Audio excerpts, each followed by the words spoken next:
بہت عرصے کی بات ہے کہ نیلم پور گاؤں میں ایک غریب شخص رحمت رہتا تھا، جس کے گھر میں اس کی بیوی اور بیٹی چنکی رہتے تھے۔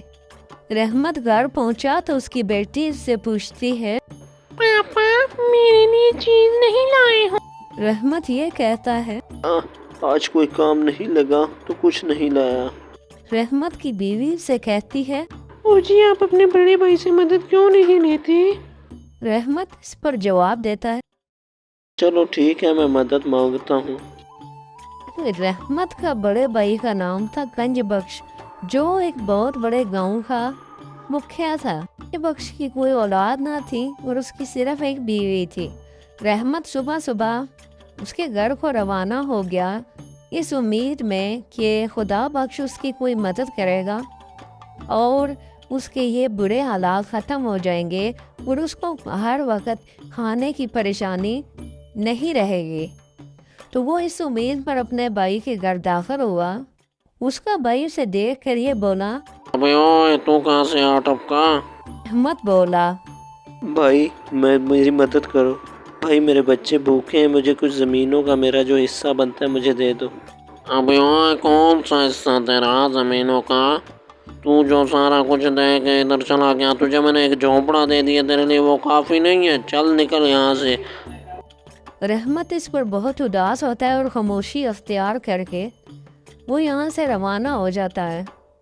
وہ بہت ہی دکھی حالت میں گھر کو روانہ ہوتا ہے اور شام ہو جاتی ہے، سورج ڈھل جاتا ہے اسے گھر آتے آتے۔ جب وہ گھر پہنچتا ہے تو اس کی بیوی اس سے سوال کرتی ہے، جی آگے آپ بہت دیر کر دی آپ نے آنے میں، کیا ہوا؟ کیا کہا خدا بخش بھائی نے؟ کیا زمین مل گئی یا نہیں؟ رحمت علی کہتا ہے، ارے کہاں زمین ملی، الٹا بھائی نے تو مجھے پہچاننے سے بھی انکار کر دیا تھا کہ میں ان کا بھائی ہوں، اور دھتکار کر واپس بھیج دیا مجھے۔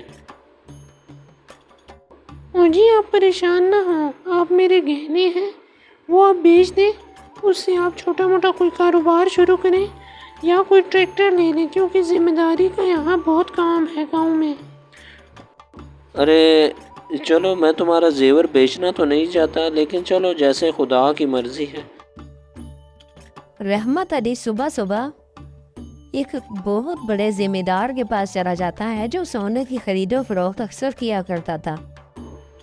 ارے رحمت، تو آج کہاں سے آ گیا بھائی؟ رحمت بولتا ہے کہ بس چچا، کیا کروں، حالات ایسے تھے کہ سونا بیچنے کے لیے آپ کے پاس آنا پڑ گیا۔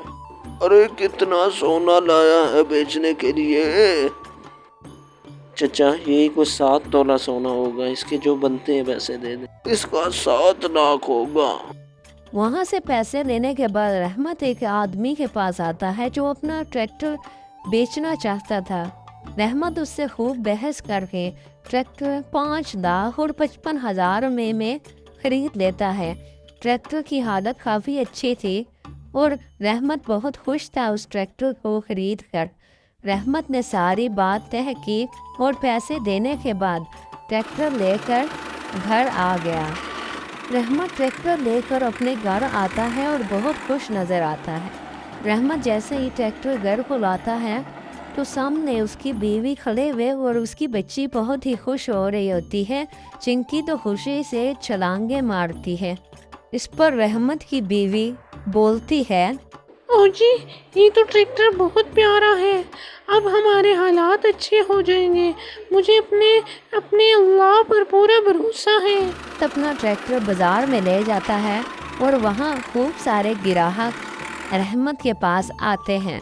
رحمت ان کے ساتھ پیسے طے کرتا ہے اور زمین کے معاہدے کرتا ہے اور کچھ زمین بھی خریدنا چاہتا تھا، اس حوالے سے بات کرتا ہے، اور کچھ ہی سالوں میں رحمت بہت بڑے گھر کا مالک ہو جاتا ہے۔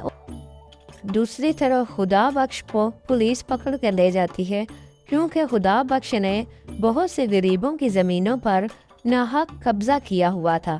اس پر پولیس سخت کارروائی کرتی ہے خدا بخش پر، اور خدا بخش کو تھانے کا ایس پی 15 سال کی سزا سناتا ہے۔